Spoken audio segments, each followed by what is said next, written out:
Yes students, last topic हम लोगों ने पढ़ा था स्टैंडर्ड इलेक्ट्रोड पोटेंशियल, उससे रिलेटेड हमने जर्नलिस्ट इक्वेशन ली थी। अब उससे रिलेटेड देखिए न्यूमेरिकल क्या है, इंपॉर्टेंट कई बार पूछ लेते हैं। If E naught for the copper electrode is 0.34 volt, how will you calculate EMF value? EMF value when the solution in contact with it is 0.1 mole in copper ions. How does EMF for the copper electrode change when concentration of copper ion in the solution is decreased? तो क्या होगा, यहाँ पर हमको क्या लगानी है, आप लोगों को पहले बता दिया कि अगर एक ही इलेक्ट्रोड के लिए आपका क्वेश्चन आता है तो उसमें आपको लगानी है कौन सी फॉर्मूला लगाना है, ये वाला फॉर्मूला हमको पुट करना है। ठीक है, सबसे पहले हमको जो कॉपर है, कॉपर आयन में कैसे बदलेगा, तो देखो Cu2 प्लस 2 इलेक्ट्रॉन, क्योंकि कॉपर इलेक्ट्रॉन गेन कर रहा है तो Cu फॉर्म में आ गया, कॉपर सॉलिड फॉर्म में आ गया। जैसे हम इस इक्वेशन को अप्लाई करेंगे तो इक्वेशन को अप्लाई करने के बाद क्या होगा, जो निर्दिष्ट इक्वेशन है वो क्या है, E नॉट माइनस 0.059 अपॉन में n log 1 upon Cu2 plus. अब हमको यहाँ पर जो वैल्यू है E नॉट की वो दे रखी है 0.34 वोल्ट। क्लियर, n की जो वैल्यू है वो क्या है, दो इलेक्ट्रॉन, जितने नंबर ऑफ इलेक्ट्रॉन जो गेन करेगा वही क्या होगी, n की वैल्यू होगी log 1 अपॉन में Cu2 प्लस। तो अप्लाई करो इन वैल्यूज को, यहां पर गिवन है ये सारी चीजें, given E nought equal to 0.34 volt, n equal to 2, direct put up कर दो 0.3 वोल्ट माइनस 0.59 अपॉन 2 log 0.1, ये हमको ऑलरेडी दे रखा है Cu2 प्लस आया है, ये रहा, ये हमको दे रखा है यहां पर Cu2 प्लस इक्वल टू 0.1 मोल। अब जैसे हमने इस वैल्यू को पुट किया, n की जगह 2 लगा दिया, अब 0.1 इसका पॉइंट हटाने के लिए मान चलो हम क्या करेंगे, 1 अपॉन 0.1 है, इसका मतलब क्या है 10 है, तो log 10 की वैल्यू क्या होती है, वो होती है 1। कितनी होती है, log 10 की वैल्यू क्या होती है, 1 होती है। वैल्यूज याद कर लेना बेटा, तो log 10 की वैल्यू 1 होती है, ये कर लिया हमने। इसको हम जैसे डिवाइड करेंगे इससे तो ये आ जाएगा 0.0295, इसको 0.34 में से 0.0295 को जब हम घटाएंगे तो क्या आ जाएगा 0.31 वोल्ट। इस तरह के न्यूमेरिकल अगर आती है तो आपको इस तरह से कैलकुलेट करना है। नेक्स्ट आता है calculation for cell potential using journalist equation. Cell potential आप लोगों को पता ही है, जब दो इलेक्ट्रोड के बीच में डिफरेंस निकालते हैं किसके अंदर, इलेक्ट्रोकेमिकल सेल के अंदर, आप लोगों ने पढ़ रखा है। तो उसके लिए आप लोगों को क्या करना पड़ेगा कि आप लोगों को पता ही है कि मैंने अगर इलेक्ट्रोकेमिकल सेल लेता हूं, इलेक्ट्रोकेमिकल सेल अगर मैं लेता हूं, कोई भी किसी का भी ले सकता हूं, अगर कोई सॉल्यूशन है उसमें जिंक की रॉड और दूसरे कंटेनर सॉल्यूशन में कॉपर की रॉड में डाल देता हूं, तो क्या बनेगा, इलेक्ट्रोकेमिकल सेल की जो रिएक्शन बनेगी, सेल बनेगा Zn2 plus salt base Cu2 plus और Cu, ये बन गया। आप लोगों को पता है लेफ्ट हैंड साइड में क्या है एनोड, राइट हैंड साइड में क्या है कैथोड है। इसके बाद हम लोग क्या करेंगे कि जो आपका ईएमएफ है, EMF the EMF of the cell, cell के लिए ईएमएफ क्या होता है, E cell equal to E cathode minus E anode, ये तो होता है EMF of the cell. EMF of the cell ये हो गया आपका।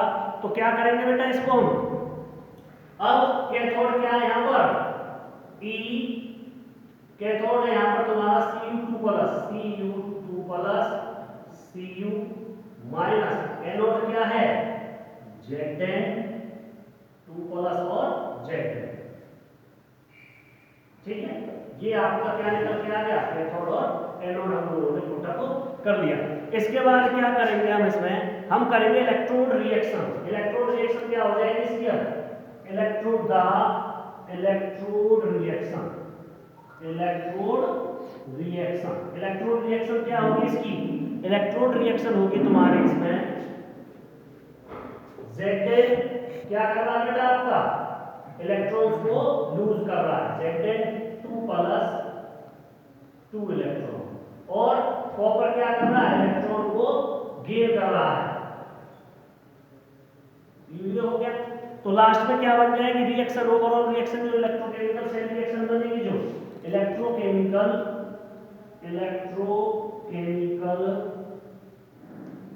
सेल रिएक्शन क्या बन जाएगी, Zn as it is 2 electron से 2 इलेक्ट्रॉन कैंसिल हो गए, ZnCu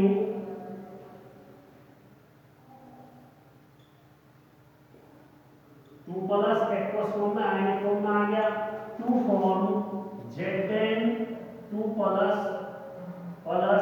Cu सॉलिड। ये आपकी इलेक्ट्रोकेमिकल सेल रिएक्शन निकल के आती है। अब इसके बाद हम लोगों को नर्नेस्ट अप्लाई करना है। क्या अप्लाई करना है, नर्नेस्ट इक्वेशन अप्लाई करना है। किसके लिए, 2 इलेक्ट्रोड्स के लिए। इसके लिए 2 इलेक्ट्रोड पोटेंशियल हमको लेना है। इसके लिए electrode potential for copper electrode. कैसे लोगे फॉर कॉपर इलेक्ट्रोड के लिए, आप लोगों को पता है कैथोड क्या है, कॉपर इलेक्ट्रोड ही तो है, और एनोड क्या है तुम्हारा, zinc electrode.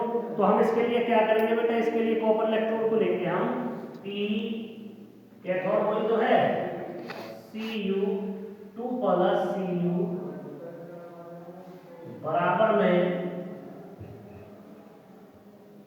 E not Cu2 plus, जो कॉपर इलेक्ट्रोड किसके बराबर होता है, हम इंडियन इक्वेशन अप्लाई कर रहे हैं, Cu माइनस के 2.303 RT अपॉन में NF log Cu सॉलिड में है अपॉन में Cu2 प्लस एक्वस। ठीक है, ये तो हमने ले लिया किसके लिए, कॉपर इलेक्ट्रोड के लिए।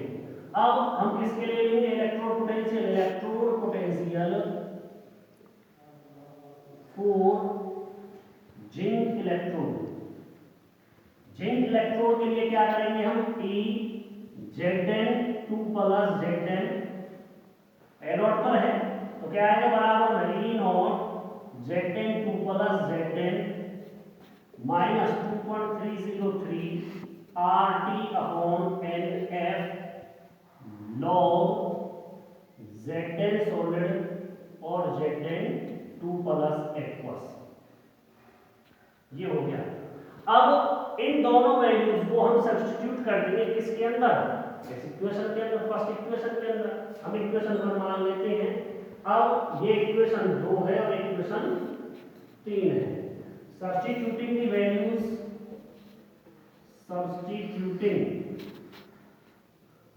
The value of second and third in 1, तो क्या आएगा बेटा, ई सेल बराबर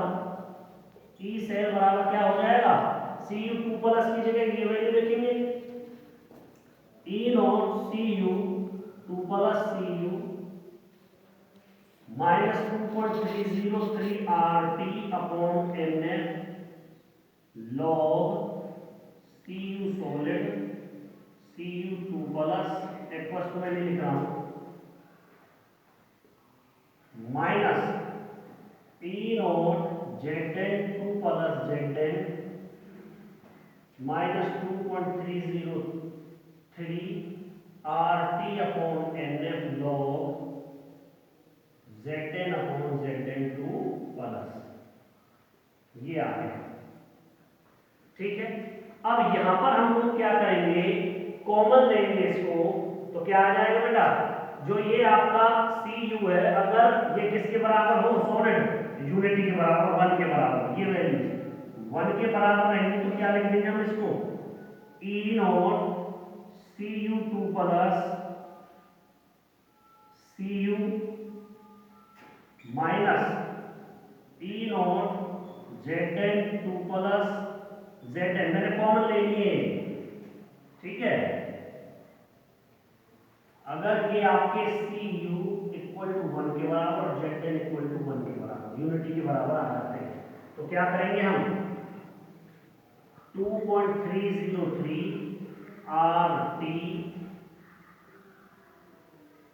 NF, जब इसमें से कॉमन चला जाएगा, अप डाउन करके क्या आ जाएगा, Zn 2 प्लस अपॉन में Cu 2 प्लस।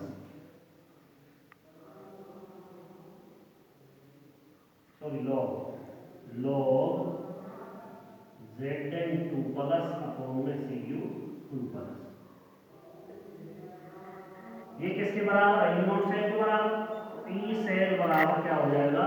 ई naught cell minus 2.308 T, R की वैल्यू 8.314, टी की वैल्यू टेम्परेचर 298 केल्विन, हैरारकी 6500, तो ये किसके बराबर आ जाएगा? ये सब का सब 0.059 अपॉन में n log Zn 2 plus upon में Cu 2 प्लस।